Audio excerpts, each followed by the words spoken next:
Indo British advanced pain clinic నొప్పి మాయం surgery దూరం ఫర్ అపాయింట్మెంట్స్ 9155515563.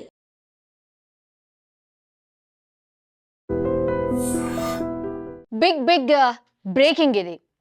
నారాయణ కాలేజ్లో మళ్ళీ ఒక విద్యార్థి ఫ్యాన్కి ఉరి వేసుకొని చనిపోయిన పరిస్థితి. అసలు ఇది ఎన్నిసార్లు అవుతున్నామంటే ఇట్లాంటి వార్త. అసలు ఏమైంది నారాయణ కాలేజ్లల్లో, శ్రీ చైతన్య కాలేజెస్ కానీ, స్కూల్స్ కానీ అసలు ఏం జరుగుతుంది ఏం అర్థమైతలేదు.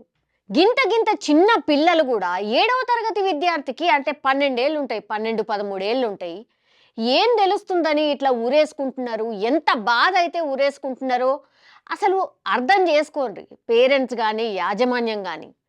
అరే చదివే మొత్తమా జీవితం అదేనా, ఇక వేరేదేం ఉండదా? ఎందుకు ఇట్లా ఒత్తిడి చేసి చంపుతున్నారు? సరే, తల్లిదండ్రులకు వీలుగాక వాళ్ళు బిజీ ఉన్నారు కాబట్టి నా కొడుకు బాగుపడతాడనో, నా బిడ్డ బాగుపడుతుందో అని స్కూళ్ళల్లో, హాస్టళ్ళల్లో వేస్తే మంచిగా చదువుకుంటారు, జర బాగుపడతారు అని వేస్తే ఆడ మరి ఏం జరుగుతున్నదో సార్లు ఏమన్నా అంటున్నారా, లేకపోతే ఆ ఎన్విరాన్మెంటే నచ్చుతలేదా పిల్లలకు, మరి ఏమైతుందో తెలుస్తలేదు. కానీ ఈ మధ్య కాలంలో వరుస పెట్టి ఐదర్ నారాయణ లేదంటే శ్రీ చైతన్య, ఈ 2 కాలేజీలు లేదంటే స్కూళ్ళల్లో పిల్లలు చచ్చిపోతున్నా కూడా ఇంకా కూడా మరి దేనికోసం ఆగుతున్నారు ఎవరైనా సరే? నేను క్వశ్చన్ చేస్తుంది గవర్నమెంట్ని కానీ, పేరెంట్స్ని కానీ, ఆర్ యాజమాన్యాన్ని కానీ. దీనికి సొల్యూషన్ ఎట్లా జర ఆలోచించండి. పేరెంట్స్కి కనీస ఇన్ఫర్మేషన్ కూడా ఇస్తలేదట యాజమాన్యం. పిల్లగాడు చచ్చిపోయిన తర్వాత పోలీసులు ఫోన్ చేస్తే కానీ పేరెంట్స్కి తెలుస్తలేదు ఆ పిల్లగాడు అసలు ఏమైందా ఏందా అని. కనీసం ఇక మరి అంటే ఒకవేళ పిల్లల్ని మీ కాలేజీలలో ఆర్ మీ స్కూళ్ళల్లో వేసిన తర్వాత ఇక మర్చిపోన్నా, మరి అదనే చెప్పండి. కనీసం అంటే కనీసం మరి మీరు ప్రాథమికంగా ఇన్ఫర్మేషన్ ఎవరికి ఇవ్వాలి? పిల్లగాడికి ఏదో అయింది, ఇంకేదో అయింది, చచ్చిపోయిందంటే సరే, జ్వరం వచ్చిందో ఇంకేదో అయింది, సిక్ అయిండు ఇంకేదో అయింది, ఎవరికి ఇన్ఫర్మేషన్ ఇస్తారు? పోలీస్ వాళ్ళకి ఇస్తారా, పేరెంట్స్కి ఇస్తారా? ఎవరికి ఇవ్వాలి? అసలు ఎవరికి ఇవ్వకుండానే పిల్లడు చనిపోతాడు, పోలీసులు వస్తారు, ఎంక్వైరీ స్టార్ట్ చేస్తారు, ఆ తర్వాత పోలీస్ వాళ్ళు కాల్ చేస్తే కానీ తెలియని పరిస్థితి. ఏంది ఇది? అసలు వ్యవస్థ ఎటు పోతున్నది? విద్యా వ్యవస్థ ఏం చేస్తున్నది? అసలు సోకాల్డ్ హెడ్స్ ఏం చేస్తున్నారు? ఆర్ గవర్నమెంట్ ఏం చేస్తున్నది? చిన్న పిల్లలు పాపం అసలు ఏమంటే ఏమీ తెలియకుండానే ఇట్లా ఫ్యాన్కి ఊరేసుకుంటే చచ్చిపోతారు అని తెలుస్తుంది అంటే మీరు అర్థం చేసుకోండి. అంటే ఇక జీవితం మీద 7వ తరగతికే విరక్తి పుడుతుందంటే మీరు అర్థం చేసుకోర్రి మనం ఏడికి పోతున్నాం ఏంది అనేది. దయచేసి దాని మీద ఏదో తూతూ మంత్రంగా ఇది చూడండి. పాపం పేరెంట్స్ వాదిస్తున్నారు పోలీసులతోని. ఇంతమంది పోలీసులా? వాళ్ళ పేరెంట్స్కి హక్కు కూడా లేదా? మా పిల్లగాడికి ఏమైంది చెప్తలేరు అనే అడిగే హక్కు కూడా లేదా? లోపలికి కూడా ఓనిస్తలేరు. ఇంతమంది పోలీసులు ఉన్నారు, వాళ్ళ పిల్లగాడు వాళ్ళ పేరెంట్స్ ఎంతమంది ఉన్నారు చూడండి ఒకసారి.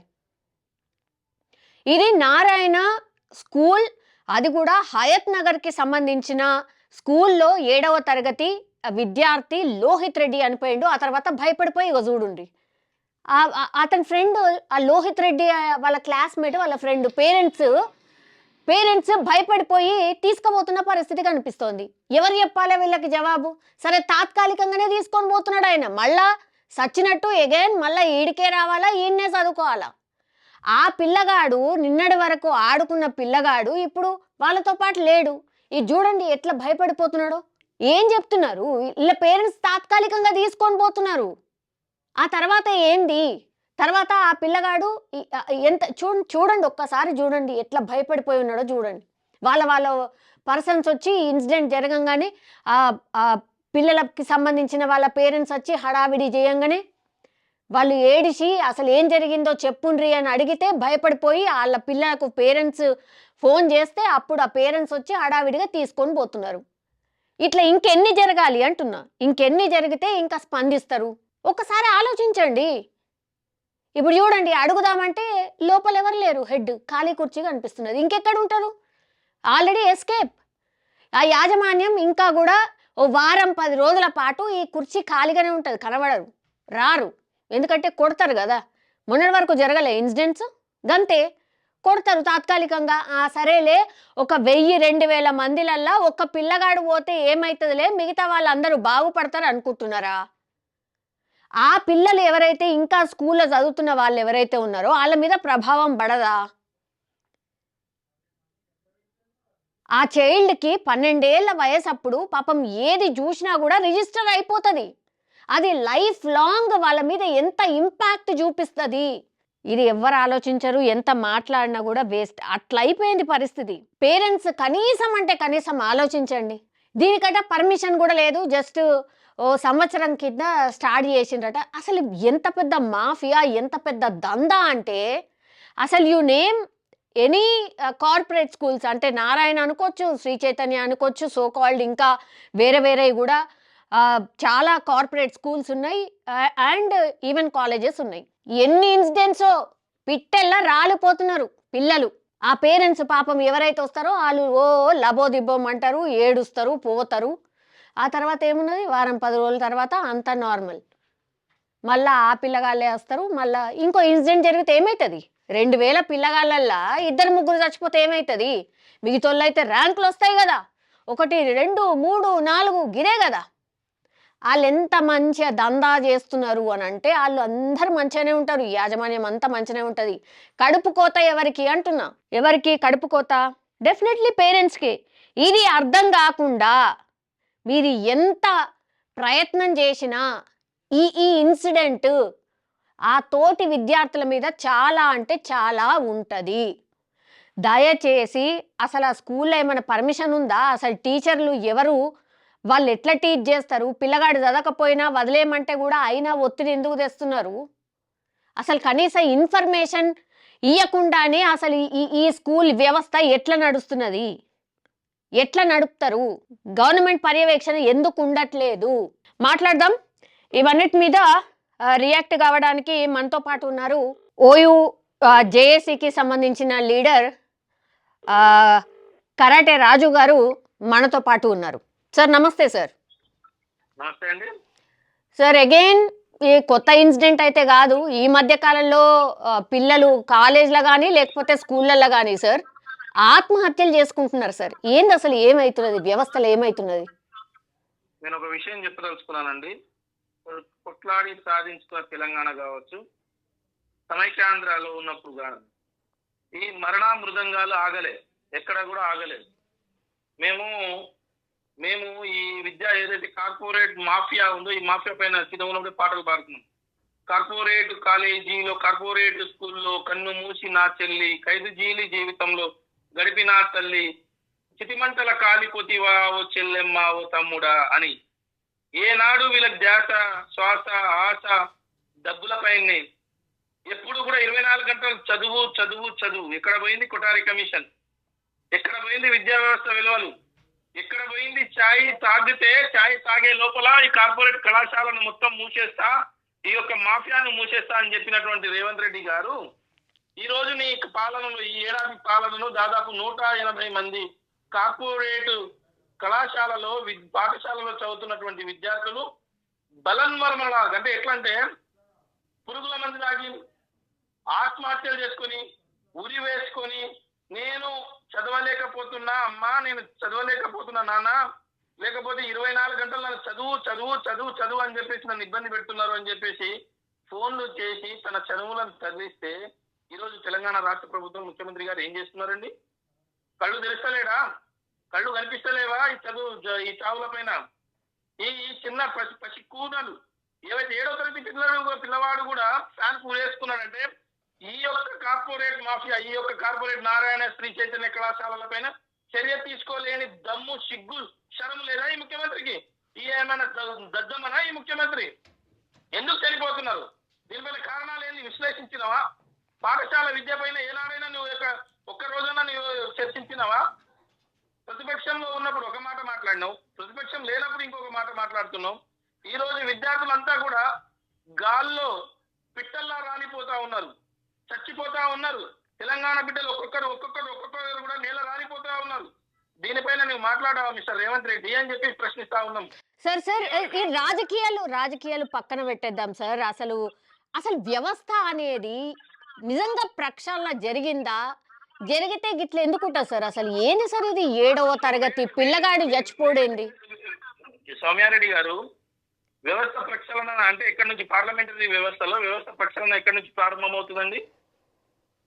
ప్రభుత్వ చట్టాలు కానీ, ప్రభుత్వం చేసే ఇది కానీ, లేకపోతే కార్పొరేట్ విద్య ఏదైతే ఉందో ఆ కార్పొరేట్ విద్యలో వ్యవస్థలో సమూల మార్పులు రాకపోతే, ఈ వ్యవస్థలో ఆ యొక్క ఆలోచన ధోరణి మారకపోతే, ఈ విద్యను ఒకటే ర్యాంకుల పరంగా ఒకటే 1 2 మా నారాయణ 1 మొదటి rank, second rank, Chaitanya Sri Chaitanya first rank, ఈ యొక్క ధోరణితోటే వాళ్ళు ఉన్నారు కదా, అందుకొరకే చనిపోతున్నారు కదా. నీవు రావాలి ఫస్ట్ ర్యాంక్, నీవు రావాలి సెకండ్ ర్యాంక్. ఎక్కడ ఉందండి ఆటలాడే వ్యవస్థ? ఎక్కడ ఉన్నాయండి గ్రౌండ్ వ్యవస్థ? ఎక్కడ ఉందండి వాళ్ళ యొక్క లీజర్ పీరియడ్స్? వాళ్ళకి ఎక్కడ ఉందండి యూజీసీ కానీ, యూనివర్సిటీ గ్రాంట్స్ కమిషన్ కానీ, పాఠశాల విద్య కానీ, సెకండరీ ఎడ్యుకేషన్ సిస్టమ్ కానీ, సిబిఎస్ఈ కానీ, ఎక్కడ ఉన్నాయండి? ఎక్కడ ఉన్నాయి? దీనికి ఎక్కడ వ్యవస్థ మారు? వీళ్ళు చెప్పినట్టు ఏ రోజన్నా తెలంగాణ రాష్ట్రంలో దీనిపైన స్కూళ్ళు, పాఠశాలలు కానీ, కళాశాలలు కానీ, ఉన్నత విద్య కానీ నడిచే పరిస్థితి ఉందా అని అడుగుతున్నా నేను. ఎన్నేళ్ళు ఇట్లా ఇన్సిడెంట్ రాగానే మాట్లాడుకుందాం, ఊకుందాం, మరి ఇట్లనే వదిలేద్దామా? పిల్లలు చచ్చిపోనా? Let's join your hands. ఈ రోజు ఐ డ్రీమ్స్ నేను అభినందిస్తున్నా. ఐ డ్రీమ్స్ ఒక చాలా గొప్ప పని చేసింది. నేనేమంటున్నా ఈ రోజు తెలంగాణ రాష్ట్రంలో ఉన్నటువంటి విద్యార్థి సంఘాలు కూడా చచ్చి పడిపోయి ఉన్నాయి, ప్రశ్నించలేకపోతున్నాయి, ఉద్యమం చేయలేకపోతున్నాయి. ఎక్కడో అక్కడ మాకు అనుమానం ఉంది, ఎక్కడో అక్కడ ఈ రోజు ఏబీవీపీ అఖిల భారతీయ విద్యార్థి పరిషత్ కానీ, ఎస్ఎఫ్ఐ కానీ, పీడిఎస్ కానీ, గిరిజన విద్యార్థి సంఘాలు కానీ, ఏవైతే ఈ సంఘాలు ఉన్నాయో ఈ సంఘాలన్నీ కూడా ఏనో చతికిల పడిపోయినాయి. లేచి ప్రశ్నించే పరిస్థితి లేదు, వాళ్ళు ముందుకు వచ్చి అడిగే పరిస్థితి లేదు. విద్యార్థులు తన చెరువులు చరిస్తున్న విలువైనటువంటి ఈ సమాజాన్ని, దేశ భవిష్యత్తును తరగతి గదిలోనే సమాజ నిర్మాణం చేసే బదులు తరగతి గదిలోనే తన జీవితాలను శూన్యం చేసుకుంటున్నాయి. దీన్ని ప్రశ్నించలేక చతికిల పడిపోయినాయండి. ఎస్, తెలంగాణ రాష్ట్రంలో ఉన్నటువంటి మేధావి వర్గం కానీ, మౌనవులు కానీ, ఇక్కడ ఉన్నటువంటి విద్యావంతులు, మేధావులు, కర్షకులు, కార్మికులు, తల్లిదండ్రులు మొత్తం కూడా లేచి ప్రశ్నించాల్సినటువంటి సమయం ఆసనమైంది అంటున్నా నేను. ఆసనమైంది, ప్రశ్నించాలి. ఈ విలువైనటువంటి సమాజాన్ని, భవిష్యత్తును, భావి తరాల భవిష్యత్తును దిశానిర్దేశం, మార్గదర్శకం చేయాల్సినటువంటి ఈ యొక్క తరగతి గదిలోనే తన జీవితాలను తను చెల్లిస్తున్నారంటే ఎక్కడ లోపం ఉందని ప్రశ్నించాలి అంటున్నా. ఈ రోజు వాళ్ళకి ఒకటే కావాలి, డబ్బులు, ర్యాంకు. రెండండి. కార్పొరేట్ మాఫియాకు నేను బాగా చెప్తున్నా సౌమ్యారెడ్డి గారు, మీరు సీనియర్ జర్నలిస్ట్. కార్పొరేట్ మాఫియాకు రెండే అవసరమైతే డబ్బులు కావాలి, రెండోది వాళ్ళకు ర్యాంకులు కావాలి. ఆ డబ్బులు, ర్యాంకులు, ఆ తర్వాత దానికి రాజకీయ ప్రేరణ చేసి రాజకీయ నాయకులను మభ్యపెట్టడం చేస్తున్నారు. ఈ రోజు ఇది మారాలి అంటున్నా. కనీసం తెలంగాణలో ప్రజాస్వామ్యం బ్రతికి ఉంది, ప్రశ్నించే గొంతుకొని ఇంకా ఉన్నాయి, ఇంకా ఈరోజు ఈ మరణానికి ప్రశ్నిస్తున్నాయని చెప్పేసి అడిగే శక్తి ఉండాలంటున్నా. యాజమాన్యం అట్లనే ఉంది. ఇక్కడ పేరెంట్స్ తప్పు కూడా ఉందండి. ఎందుకంటే అట్లాంటి స్కూళ్ళల్లో జాయిన్ చేయాలి? ఏమైతుంది?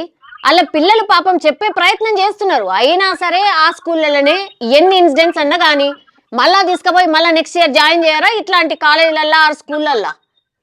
నేను ఏమంటున్నానంటే, మనిషి ఎప్పుడు ఆశాజీవి అండి. అరిస్టాటిల్ గారు ఏమంటారంటే, మనిషి సంఘజీవి, ఆశాజీవి అంటారు.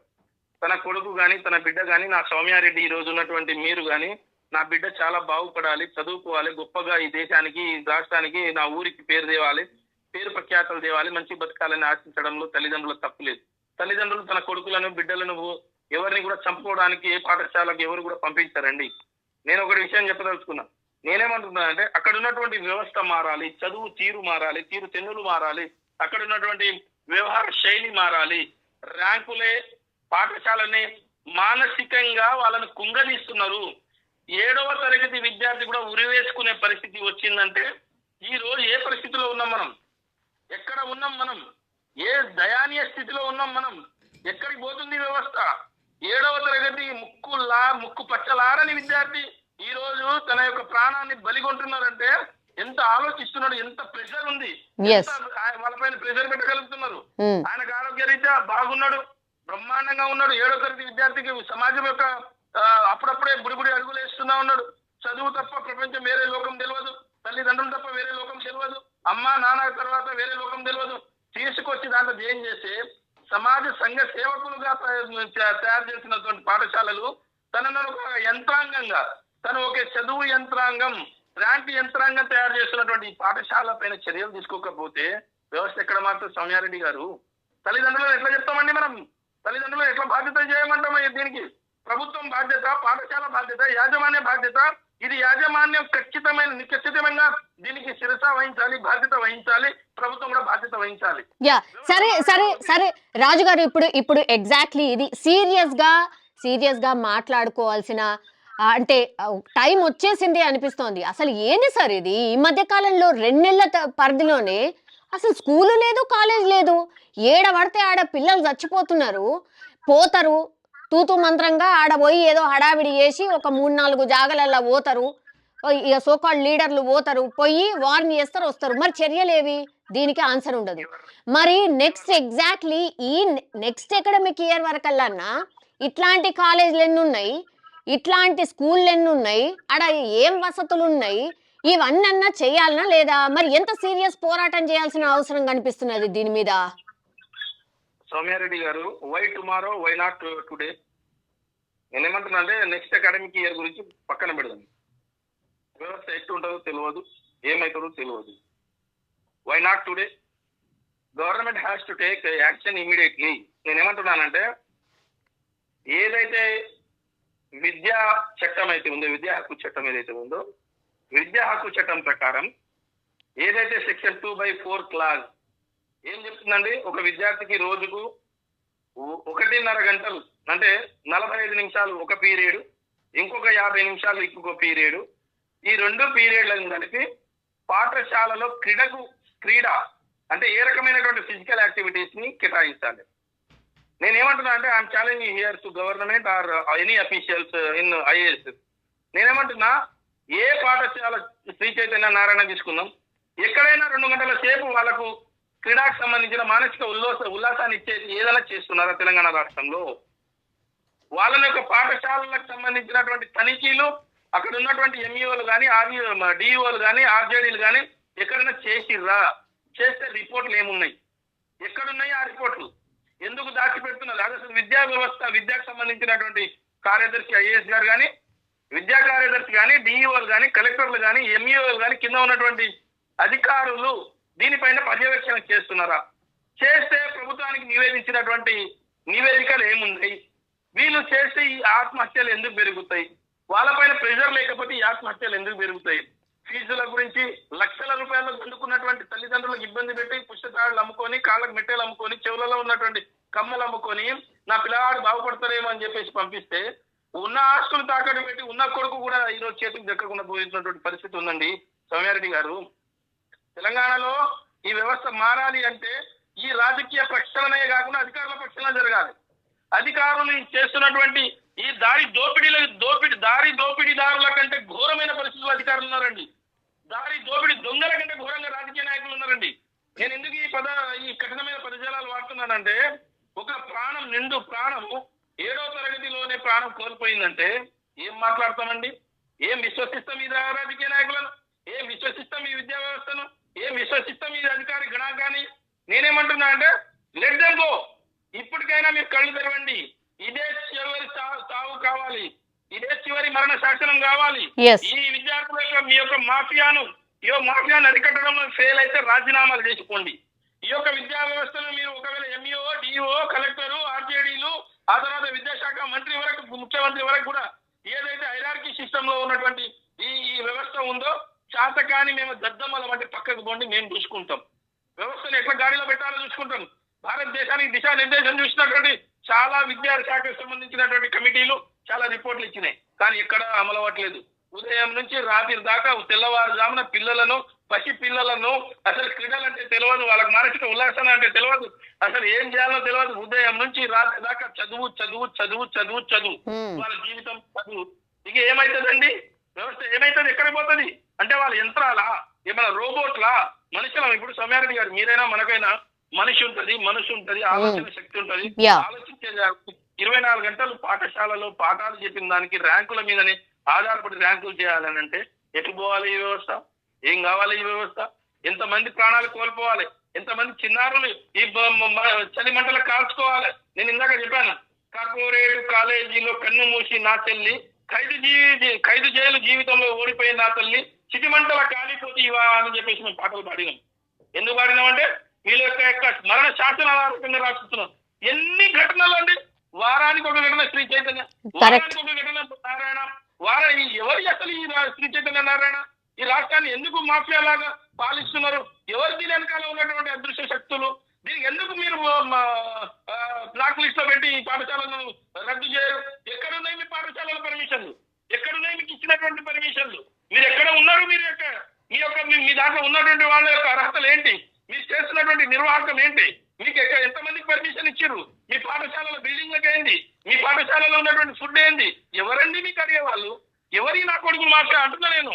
ఈ రోజు ఇంత పదజాలంగా మాట్లాడాల్సిన పరిస్థితి ఏర్పడ్డది. ఎందుకు ఈ రకంగా వ్యవస్థను దిగజారుస్తున్నారు? డబ్బే ప్రధాన ధ్యేయం, ర్యాంకులే ప్రధాన ధ్యేయం. జీవితాలను ఆగం చేయండి, మనుషుల వందలాది ప్రాణాలు దొరుకుతాయి. ప్రతి ఏటా వీళ్ళ దగ్గర నేను ఇంకో విషయం చెప్తున్నా సౌమ్యారెడ్డి గారు, ప్రతి ఏటా వీళ్ళ దగ్గర చనిపోతున్నటువంటి వ్యక్తుల సంఖ్య సుమారుగా దాదాపుగా 1000 నుంచి 1500 మంది. 1000 నుంచి 1500 మంది వీళ్ళు చంపుతున్నారు. వీళ్ళపైన హత్య కేసులు పెట్టాలి. యాజమాన్యం పైన, స్థానికంగా ఉన్నటువంటి ఆ పాఠశాల కళాశాల హెచ్ఎంల పైన. సో వీళ్ళని వెంటనే అరెస్టులు చేయాలి, ఈ కళాశాలను బ్లాక్ లిస్ట్ లో పెట్టాలి. వీళ్ళ యొక్క పనితీరును, వీళ్ళ విద్యా వ్యవస్థలో ఉన్నటువంటి వీళ్ళ యొక్క సొంత రాజ్యం ఏంటి, సొంత పుస్తకాలు, సొంతంగా వీళ్ళ యొక్క పాఠశాల మీను, సొంతంగా వీళ్ళ యొక్క యాక్టివిటీస్ ఎక్కడండి? ఇది ఎక్కడన్నా భారతదేశంలో ఉన్నామా? మనం ఇంకా వేరే దేశంలో ఉన్నామా? Yeah, all right, yes, thank you అండి, థ్యాంక్ యూ రాజు గారు. సో మొత్తం మీద ఇది నిజంగా ఎవరైనా సరే ఎవరిని కదిలించినా ఇట్లనే మాట్లాడతారు. బరాబర్ ఎందుకు మాట్లాడద్దు? పిల్లలు అసలు 7వ తరగతి పిల్లగాడు ఉరి వేసుకొని చచ్చిపోతుండంటే మనం ఎందుకు ఇక అసలు ఏడ బతుకుతున్నాం? మన కళ్ళ ముందట తిరిగే పిల్లలు అందరూ గిట్లాంటి వాళ్ళే కదా. వాళ్ళు చచ్చిపోయిన తర్వాత కూడా మాట్లాడకపోతే ఇంకెందుకు మరి? దేనికోసం? మేము అది చేసినాం, ఇది చేసినాం, సంబరాలు చేసుకున్నాం. దేనికండి సంబరాలు? చిన్న చిన్న పిల్లలు చచ్చిపోయిన తర్వాత కూడా సంబరాలు దేనికోసం? అసలు మీరే కదా, మీకు సంబంధించిన వాళ్ళే కదా, మీ పార్టీలో ఉన్న వాళ్ళే కదా పోయి చూస్తే ఆడ ఏం లేదు అని పెద్ద పెద్ద వీడియోలు బయటకు వచ్చినాయి కదా. ఇట్లా చచ్చిపోయేటోళ్ళ సంఖ్య కూడా పెరుగుతుంది కదా. మరి ఇంకా కూడా మాట్లాడకుండా ఇంకా కూడా చర్యలు తీసుకోకపోతే ఎందుకు మరిగా? చూడండి, వాళ్ళ తండ్రి లోహిత్ రెడ్డి చనిపోయిన తర్వాత వాళ్ళ తండ్రి పాపం ఏం మాట్లాడుతుంది. ఈ తండ్రి ఇంకా ఇది కాకుండా ఇంకేం మాట్లాడతాడు? ఒక్కసారి చూడండి ఏం జరిగింది. తెలియదు. నిన్న 7:30కి ఫోన్ చేసి మాట్లాడాడు. ఆ తర్వాత 11:30కి సిఐ గారు ఫోన్ చేసి బాబు చనిపోయాడు, డెత్ అని చెప్పాడు సార్. ఆ మధ్యలో ఏం చేశారు తెలియదు. స్కూల్ యాజమాన్యం మాకు సంబంధం లేనట్టుగా వ్యవహరించి అసలు ఇంటిమేషన్ కూడా లేకుండా ఉంది సార్. మాకు 11:30 సిఐ గారు చెప్తారు మాత్రం ఇంటిమేషన్ ఉంది సార్. మేము లక్షల ఫీజులు కట్టి వీళ్ళకి బాబును అప్పకపోతే శివాన్ చేసి పంపించారు సార్. ఇంటికి పంపించారు. మేము ఆ కోడి ఎవరు చెప్పుకోవాలి సార్? ఒక స్కూలు మంచి చదువుకోవాలని బాబును లక్షలు పెట్టి కాయ కష్టం చేసి పంపిస్తే వీళ్ళకి అప్పగించి చంపడానికి సార్ నారాయణ పంచి ఎంతవరకు కరెక్ట్ సార్? ఇది అలాంటి మా పిల్లోడికి పట్టిన గత ఇంకో పిల్లోని కూడా పట్టొద్దని సార్. దీని విషయంలో 100% చర్య తీసుకోవాలని ఒక తండ్రిగా చెప్తున్నా సార్. అబ్బాయి స్కూల్ వాళ్ళ మీద ఏమైనా కంప్లైంట్ ఇచ్చి ఇంతకుముందుకు ఏమన్నా సార్? అబ్బాయి స్కూల్ వాళ్ళ మీద ఏమైనా కంప్లైంట్ ఇచ్చాడు ఇంతకుముందుకు? అంటే కొంచెం ఇబ్బందిగా ఉందంటే ఫిజిక్స్ లెక్చరర్ కొంచెం టార్చర్ చేస్తున్నాడు. లీడర్స్ పెట్టారు, లీడర్స్ తోటి కొంచెం లేబిల్లో పెట్టిస్తున్నారు. అది అంటే నువ్వు వచ్చి యజమానంతో మాట్లాడిపోయినాం సార్. 2 times వచ్చి మాట్లాడినాం సార్. ఇక్కడ నుంచి బ్రాంచ్ చేంజ్ చేసుకున్నాం. బ్రాంచ్ బాగలేదు, అసలు ఏం పట్టించుకోవట్లేదు అని చెప్పేసి పిటిపుల్లారెడ్డికి ఎల్బీ నగర్ చేంజ్ చేద్దాము డిస్కస్ అని చెప్పి కూడా అనుకున్నాం సార్. మా దానికి అసలు మమ్మల్ని కలిసే ప్రయత్నం మేము కలిసడానికి వస్తే పొద్దుగాలు వస్తే సాయంత్రం వరకు కూడా ప్రిన్సిపల్ మాకు కలిసే అవకాశం కూడా ఇవ్వలేదు సార్ కలవడానికి. ఇంత దారుణమా సార్? మేము లక్షల ఫీజులు కట్టి దేనికోసం సార్? మేము అసలు అడ్మిషన్ అక్కడ చేంజ్ చేసుకున్నామంటే అడ్మిషన్ అక్కడ వాళ్ళ బ్రాంచ్కి చేంజ్ చేసుకున్నామంటే ప్రిన్సిపల్ కూడా దొరకలేదు సార్. మేము చూసుకుంటాం అంతే సార్.